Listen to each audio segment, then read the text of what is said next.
Hello, friends. Welcome to Creative Medicine. In this lecture, we will learn about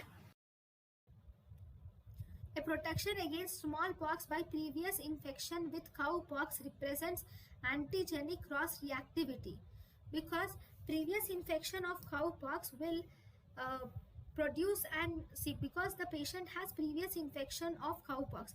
This cowpox will produce antibodies which will cross-react with uh, smallpox antigens, and this type of cross reactivity is actually called as heterophile specificity. Thank you.